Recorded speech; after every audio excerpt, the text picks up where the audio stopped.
अब तक हमने देखा कि यूजी, मेगुमी, चोजो, यूकी, यूता और माकी टेंगेन से मिलने स्टार कॉरिडोर जाते हैं, जहां वो खुद को इनके सामने रिवील करता है और बोलता है कि जेनिन घराने के बच्चों, मिचिजेन के खून, डेथ पेंटिंग और सुकुना के वेसल, तुम्हारा स्वागत है। यूकी बोलती है कि मेरे लिए कुछ नहीं, तो टेंगेन बोलता है कि हम पहली बार थोड़ी मिल रहे हैं। यूकी उससे पूछती है कि तुमने स्टार कॉरिडोर को सील क्यों कर दिया था। टेंगेन कहता है कि मुझे डर था कि तुम भी केंजाकू के साथ मिली हुई हो, मैं इंसान के दिल में तो नहीं झांक सकता ना। यूकी पूछती है कि केंजाकू कौन है, तो टेंगेन बताता है कि जो आदमी नकली गेतो की बॉडी में है उसका नाम केंजाकू है। किसी समय वो नोरितोशी कामो हुआ करता था। यूजी अब टेंगेन से पूछता है कि आप इतने अजीब क्यों लग रहे हो। टेंगेन बोलता है कि मैं इमॉर्टल हूँ, लेकिन उम्र मेरी भी बढ़ती है। 500 साल जिंदा रह के देखो, तुम भी ऐसे दिखने लगोगे। 12 साल पहले मेरा मर्ज एक स्टार प्लाज्मा वेसल से होना था, पर वो काम नहीं हो सका, तो मेरी उम्र तेजी से बढ़ने लगी और वो खुद की पहचान खोकर कुछ और ही बन गया। अब मेगुमी और यूता पूछते हैं कि केंजाकू का प्लान क्या है और हम गोजो को प्रिजन रेल्म से बाहर कैसे निकालें। टेंगेन बोलता है कि मैं तुम्हारे सवालों के जवाब दूंगा, लेकिन बदले में मुझे भी कुछ चाहिए। यहाँ पर 3 स्पेशल ग्रेड मौजूद हैं, यूता, यूकी और चोजो। टेंगेन चाहता था कि इनमें से कोई 2 यहीं रुककर टेंगेन की सुरक्षा करें, उसके गार्ड्स बनके। यूता बोलता है कि तुम्हें किससे सुरक्षा चाहिए, तुम तो अमर हो ना। माकी बोलती है कि तुम्हें भी प्रिजन रेल में सील होने का डर है क्या। यूकी भी कहती है कि जरा बताओगे तुम्हें गार्ड्स क्यों चाहिए और कितने समय के लिए। टेंगेन अब बताने लगता है कि केंजाकू का प्लान क्या है।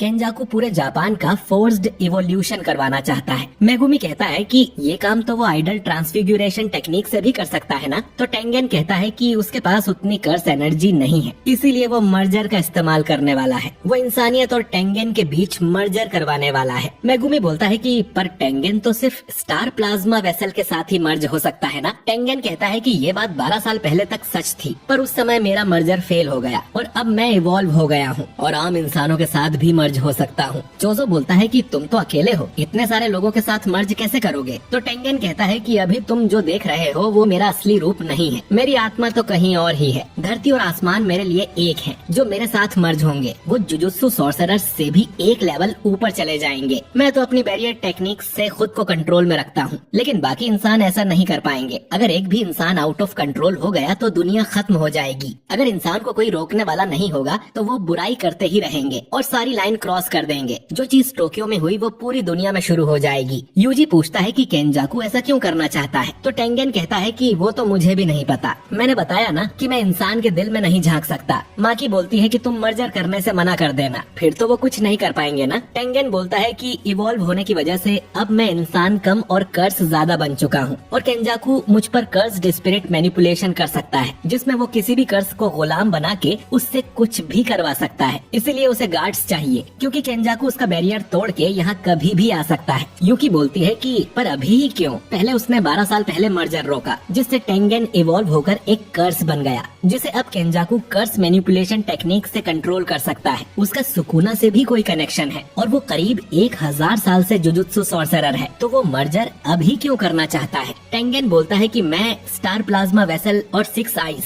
हम सबकी तकदीर आपस में जुड़ी हुई है। 6 आई यूजर्स ने केंजाकू को 2 बार हराया है। उसके बाद केंजाकू इतना गुस्सा हो गया कि उसने सारे स्टार प्लाज्मा वेसल्स को मार दिया और कोई भी बच्चा 6 आइज के साथ पैदा होता तो उसे भी वो 1 महीने के अंदर खत्म कर देता। लेकिन फिर भी मर्जर वाले दिन स्टार प्लाज्मा वेसल और 6 आई यूजर्स आ ही जाते थे। फिर उसने 6 आई वालों को मारने की जगह उन्हें सील करने का आइडिया लगाया और इसके लिए प्रिजन रेल्म का सहारा लिया। एक समय पर एक ही 6 आई यूजर हो सकता है, लेकिन 12 साल पहले कुछ अलग हुआ। तोजी जेनिन की एंट्री हुई। उसके पास हेवनली रेस्ट्रिक्शन का तोहफा था। वो एक ऐसा इंसान था जिसके पास बिल्कुल भी कर्स एनर्जी नहीं थी। इस इंसान ने हमारी तकदीर को ही पलट दिया और रिको यानी स्टार प्लाज्मा वेसल को मार दिया। उस दिन के बाद से ही सब कुछ बिखरना शुरू हो गया। 6 साल पहले प्रिजन रेल्म केंजाकू के हाथ लग गया, जिससे उसने गोजो को सील कर दिया। मेगुमी पूछता है कि फिर ये कलिंग गेम क्या है। टेंगेन बोलता है कि कलिंग गेम मर्जर से पहले का रिचुअल है। वो कलिंग गेम में आने वाले लोगों की कर्स एनर्जी का इस्तेमाल करेगा, जिससे टेंगेन का मर्जर पूरे जापान के लोगों के साथ हो सकेगा। इतने बड़े लेवल का रिचुअल करने के लिए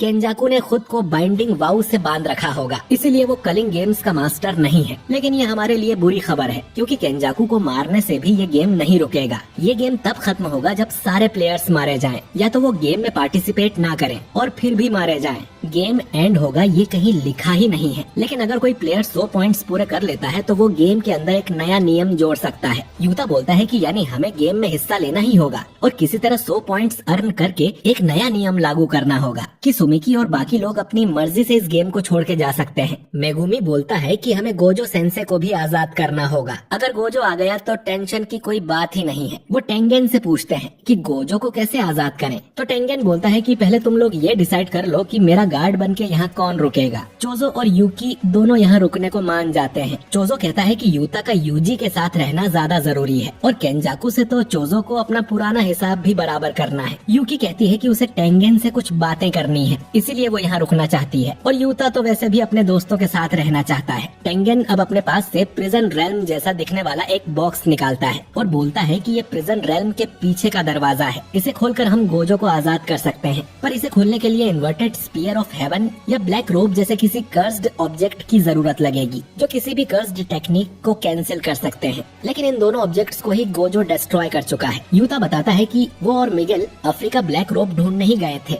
पर उन्हें कुछ नहीं मिला। टेंगेन कहता है कि यानी अब एक ही तरीका है। कलिंग में हिस्सा लेने वाले प्लेयर्स में एक ऐसी सॉर्सरर है जो 1000 साल पुरानी है। वो खुद को एंजल कह के बुलाती है। वो किसी भी कर्स्ड टेक्निक को डिलीट कर सकती है और उसका नाम है हाना कुरुसु। वो चाहे तो प्रिजन रेल्म का दरवाजा खोल सकती है। वो इन्हें ईस्टर्न टोक्यो कॉलोनी में मिलेगी। जापान में टोटल 10 कॉलोनी बैरियर्स हैं, जो कि एक बाउंड्री लाइन से कनेक्टेड है। ये लाइन जब जापान को क्रॉस करेगी तो जापान के सारे लोग टेंगेन से मर्ज हो जाएंगे। सिर्फ होक्काइडो शहर ही सुरक्षित है, क्योंकि वहाँ जुजुत्सु के हेडक्वार्टर्स हैं और वो जगह पवित्र है। ये रिचुअल करीब 2 महीने में पूरा हो जाना चाहिए। ये लोग अब कलिंग गेम के रूल्स पढ़ते हैं। पहला रूल था कि सभी खिलाड़ियों को 19 दिन के अंदर पार्टिसिपेट करना ही होगा। 1 नवंबर को केंजाकू ने ढेर सारे लोगों को अवेकन किया था, जिनमें मेगुमी की बहन भी थी। आज 9 नवंबर है, यानी 10 दिन के अंदर सुमिकी को गेम में हिस्सा लेना होगा। दूसरा रूल था कि जो लोग हिस्सा नहीं लेंगे उनकी कर्स्ड टेक्निक रिमूव कर दी जाएगी, जिसका आसान शब्दों में मतलब है मौत। माकी ने इस बारे में शोको से भी बात की थी, जिसने बताया था कि हिस्सा न लेने पर जरूर ब्रेन के साथ कुछ होगा, वरना तो कोई भी गेम में हिस्सा नहीं लेता। माकी बोलती है कि मतलब मेरे जैसे लोग जिनके पास कोई टेक्निक नहीं है उन पे कोई रिस्क नहीं होगा। पांडा पर भी नहीं,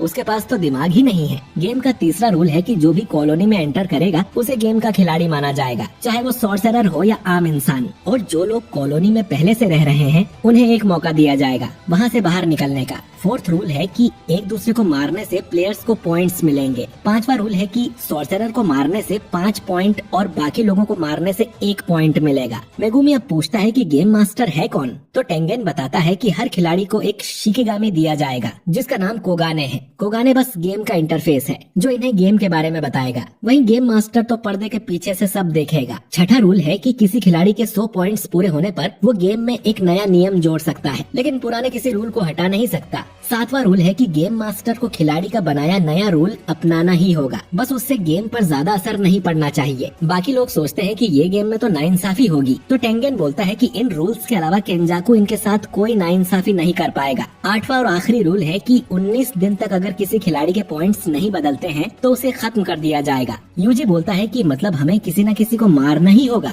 जिस पर मेगुमी कहता है कि उसके पास कुछ आइडिया है। तो इन्हें गेम और बाकी सब इन्फॉर्मेशन पता चल गई थी। यूकी और चोजो अब यहीं रहेंगे और टेंगेन की सुरक्षा करेंगे। माकी वापस जेनिन क्लैन जाएगी कुछ कर्स्ड टूल्स वापस लाने के लिए। गोजो के सील होने के बाद जुजुत्सु हाई में रखे सारे कर्स्ड टूल्स जेनिन क्लैन और कामो क्लैन वाले ले गए हैं, पर अब मेगुमी जेनिन घराने का हेड बन गया है, तो वो आराम से उन टूल्स को वापस ला सकता है। ये खबर सुन यूजी एकदम से चौंक जाता है और मेगुमी बोलता है कि मैं तुम्हें बाद में समझा दूंगा। माकी फिर टेंगेन से जूजो की लोकेशन मांगती है और वो पांडा को लेके वहाँ जाएगी और गेम में एंटर करेगी। यूता बोलता है कि वो तुरंत ही कलिंग गेम में हिस्सा लेने जा रहा है, ताकि वो पहले ही ज्यादा से ज्यादा इन्फॉर्मेशन इकट्ठा कर सके और इन्हें अलग अलग कॉलोनी में जाना चाहिए, ताकि इन्हें एक दूसरे से लड़ने की नौबत न आए। कॉलोनी के अंदर शायद सिग्नल ना मिले तो ये लोग फोन पर बात नहीं कर पाएंगे, लेकिन अगर यूता यूजी से अलग रहेगा और सुकुना बाहर आ गया तो मेगुमी कहता है कि ऐसा कुछ नहीं होगा, और हुआ तो मेरे मरने के बाद सुकुना को मार देना। माकी अब यूजी और मेगुमी को